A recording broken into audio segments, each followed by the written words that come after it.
la thématique d'aujourd'hui qui est donc, n'est-ce pas, axée sur la mémoire des lieux et les lieux de prédilection.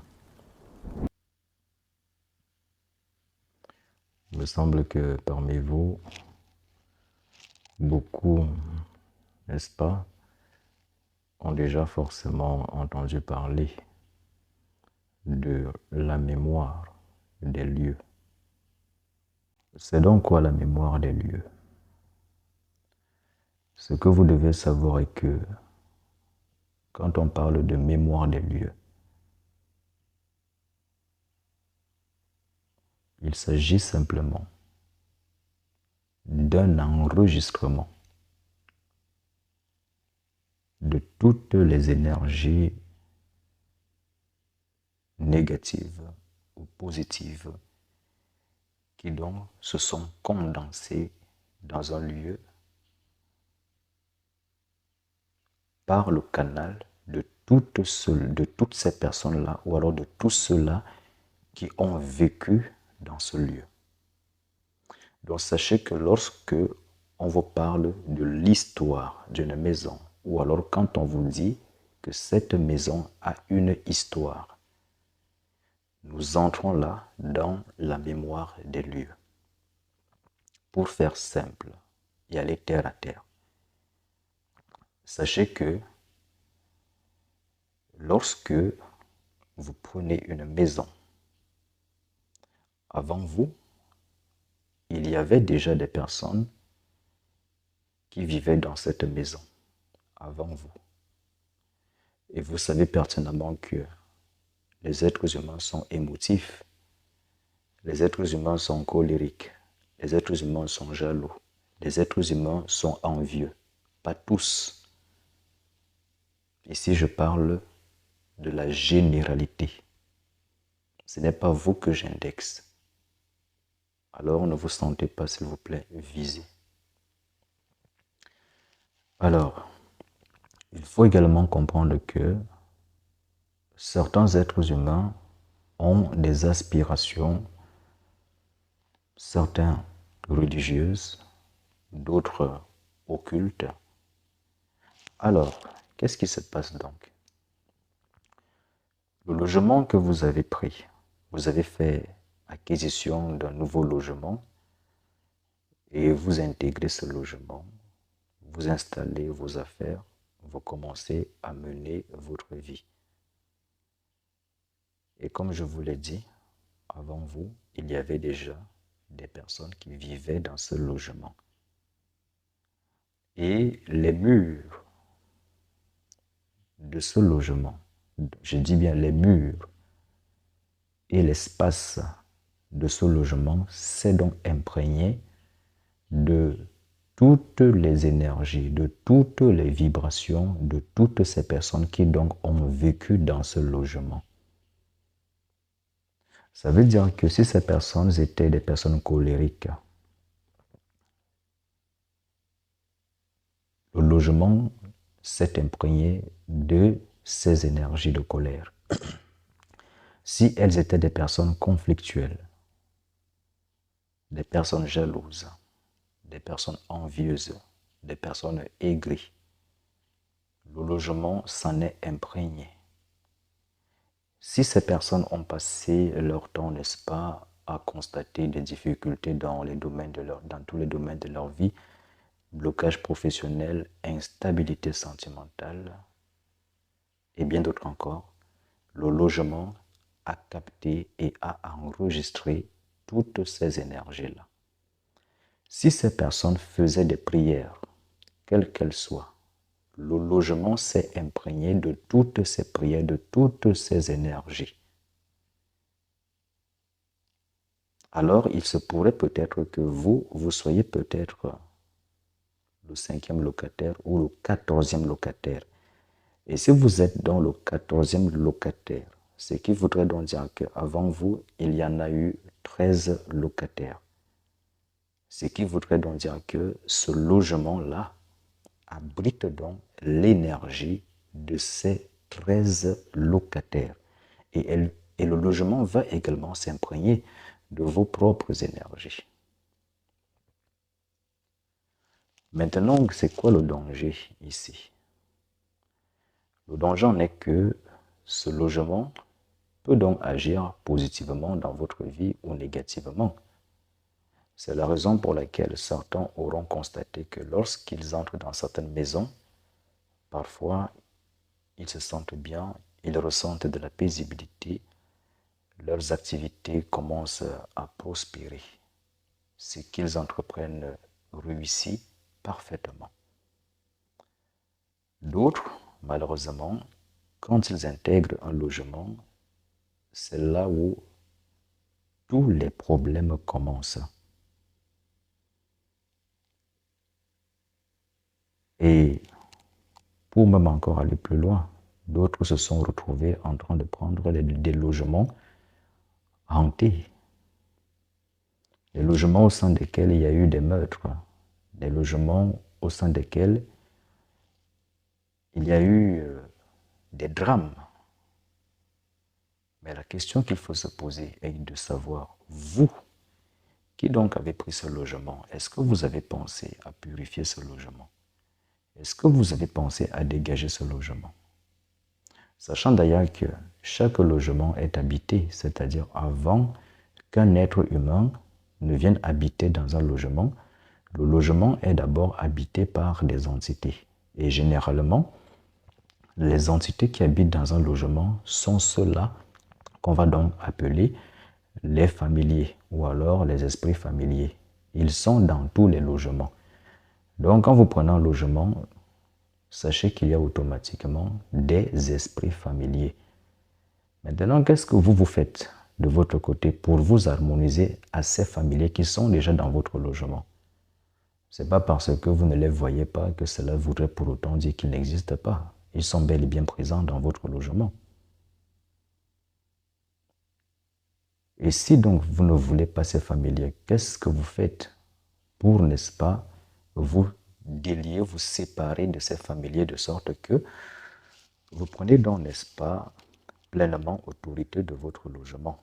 Parce que souvent, sachez également qu'aujourd'hui, il y a ceux-là qui se plaignent constamment, continuellement, disant que les rituels qu'ils font ne fonctionnent pas. Et parfois, ils pensent que ce sont les marabouts, ce sont les sorciers, ou alors que c'est un initié, ou c'est son meilleur ami qui le persécute mystiquement, ou que c'est la vie qui lui en veut. Non. Souvent, c'est votre logement qui constitue ce blocage. Souvent, c'est votre logement qui empêche à ce que vos travaux fonctionnent. Ça, il faut le savoir. Souvent, c'est votre logement qui fait que les travaux que vous faites n'aboutissent pas parce que le logement vibre négativement. C'est la raison pour laquelle dans le domaine de la spiritualité, on a souvent tendance à dire aux néophytes, lorsque vous prenez un logement, j'étais donc, n'est-ce pas, comme ça, en train de vous dire ceci. Quand vous prenez un logement, surtout quand vous faites des rituels, sachez que le logement, c'est d'abord avant tout une entité. Et ce logement va agir sur vous. Que vous y croyez ou que vous n'y croyez pas. Alors, toute l'énergie que le logement aura donc emmagasinée, que ce soit celle venant de vous ou alors de toutes les personnes qui ont été dans ce logement avant vous, ce logement va donc déverser toutes ces énergies-là sur vous. Et voilà comment vous allez donc subir les énergies du logement. Sans compter également les entités qui s'y trouvent déjà, notamment les familiers ou alors d'autres entités qui ont décidé de siéger dans la dimension astrale de ce logement. Parce que le logement a aussi sa dimension astrale, C'est-à-dire, il y a des entités qui peuvent se loger dans la dimension astrale du logement que vous occupez. Donc, il est très important de dégager un logement avant de s'y installer. Et beaucoup dans ce live pourront d'ailleurs en témoigner que lorsqu'ils ont fait acquisition d'un logement, ils ont pu constater que leur vie changeait tantôt positivement ou alors négativement. Cela est souvent dû à la mémoire que contient ce logement, c'est-à-dire à toutes les énergies que ce logement a donc enregistrées. Étant donné que nous parlons également des lieux de prédilection, alors sur le plan spirituel ou encore mystico-spirituel, qu'est-ce que c'est qu'un lieu de prédilection?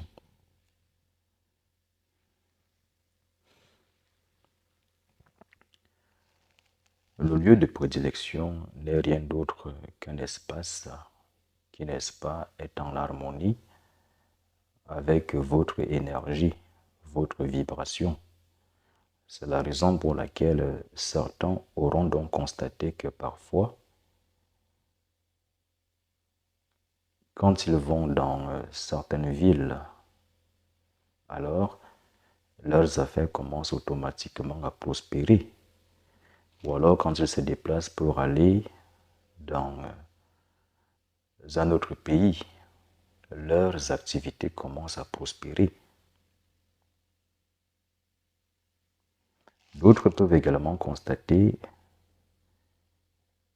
que leurs affaires fonctionnaient très bien pendant qu'ils étaient dans une ville ou dans un pays donné. Mais aussitôt qu'ils se sont déplacés pour un autre pays, les activités se sont bloquées.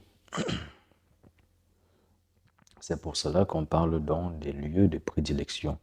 C'est-à-dire que chaque être humain sur Terre a donc divers lieux qui sont compatibles avec lui. C'est-à-dire qui sont en harmonie avec la vibration, avec l'énergie qu'il émet. Ce qui voudrait dire que lorsque vous, en tant qu'être humain, vous arrivez donc dans ce lieu où l'énergie du lieu est en harmonie avec votre énergie, alors toutes les forces qui gouvernent ce lieu vont vous être totalement favorables. Ces forces-là vont agir sans même que vous ne leur demandez quoi que ce soit. Parce que votre magnétisme, votre énergie est en harmonie avec la vibration de ces forces-là. Et voilà donc comment vous allez commencer à prospérer dans votre vie. Par contre, quand vous êtes dans un milieu qui n'est pas compatible avec votre énergie, vous allez tout de suite observer des difficultés. Vous allez constater que la nature est contre vous ou alors que l'on vous aurait jeté des mauvais sorts. Non, pas forcément. C'est simplement parce que vous êtes arrivé ou alors vous avez pénétré une dimension, un lieu qui n'est pas le vôtre, qui n'est pas en harmonie avec l'énergie que vous avez. Il y a aussi une erreur que certains d'entre vous ont pour habitude de faire. Parce que ce qu'il faut savoir est que chaque pays, je dis bien chaque pays, chaque ville, chaque région quelle qu'elle soit, est toujours gouvernée par ce qu'on va appeler une entité régente. C'est la raison pour laquelle, s'il y a quelqu'un qui vit en Floride, pour agir sur l'individu qui vit en Floride, il faut qu'on prenne contact avec l'entité régente de la Floride, de sorte qu'elle nous donne donc son quitus de pouvoir agir sur l'individu.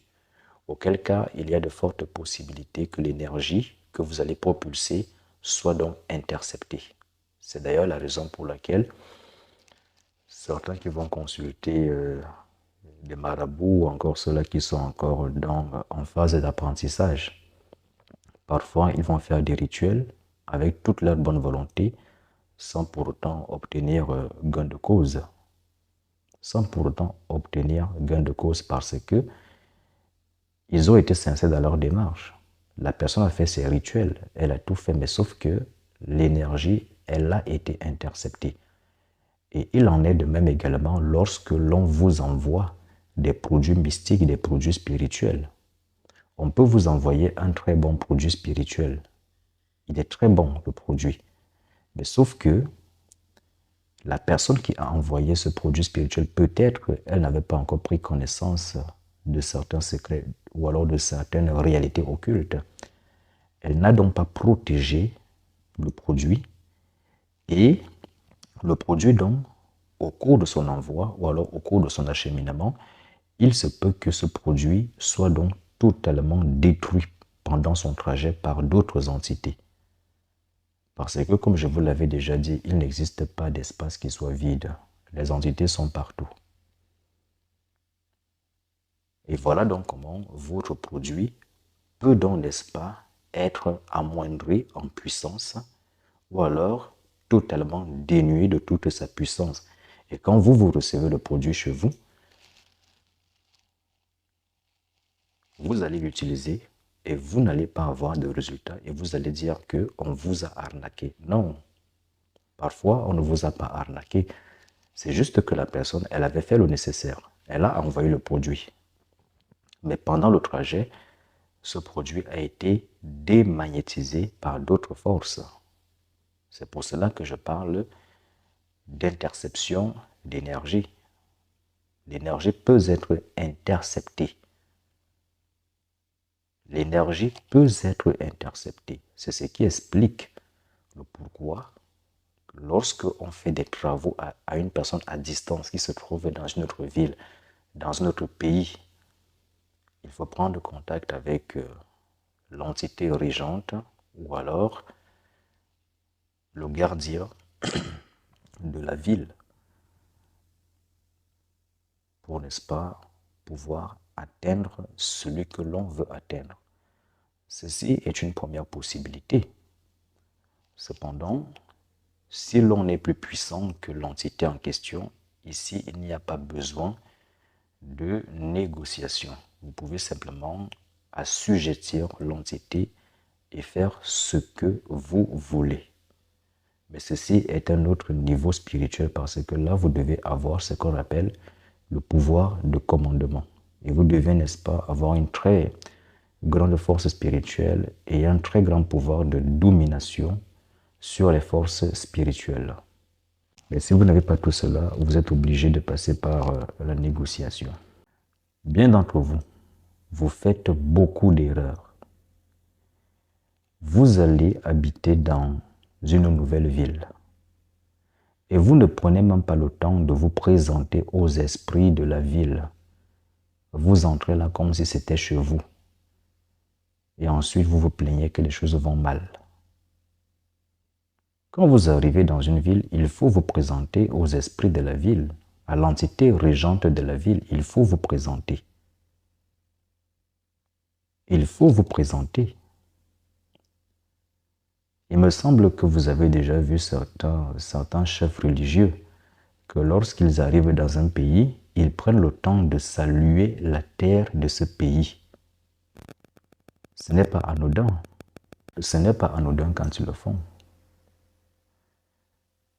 La personne ou alors le chef religieux qui arrive dans un pays et qui prend le temps de saluer la terre de ce pays, c'est pour, n'est-ce pas, se présenter et de pouvoir être en harmonie avec les forces régentes du pays en question. Et vous aussi, vous devez procéder ainsi. Quand vous allez dans une ville, vous devez vous présenter. Et si je peux même encore faire une parenthèse, beaucoup ici se lèvent un grand matin, ils disent qu'ils vont aller en vacances, ils vont voyager. Mais vous allez voyager. Quand vous voyagez par l'air, est-ce que vous demandez l'autorisation? Oui, vous payez votre billet d'avion. C'est la raison pour laquelle, quand il y a un accident, souvent personne ne survit. Mais ceux-là qui connaissent ces secrets-là, quand ils ont eu à demander une autorisation, quelle que soit la catastrophe qui se produit, ces personnes sont automatiquement épargnées. Ces personnes sont automatiquement épargnées. Même quand vous voyagez par l'eau, c'est-à-dire que lorsque vous voyagez par bateau, ou même quand vous allez à la pêche, il y a toujours des travaux en amont qu'il faut faire. On ne se lève pas un grand matin et on dit on va aller s'installer dans une ville. Et on arrive dans cette ville-là, on est même incapable de se présenter aux entités de la ville. Et ensuite, on commence à se plaindre que Dieu nous a maudits, la nature est contre nous, nos activités ne marchent pas. Bon, ceux-là qui donc ont cette chance de tomber dans ces villes-là qui sont compatibles avec leur énergie, c'est bien parce que ces personnes, elles ont cette chance-là et à ce moment donc, elles voient automatiquement comment leurs affaires commencent à prospérer sans même fournir un moindre effort.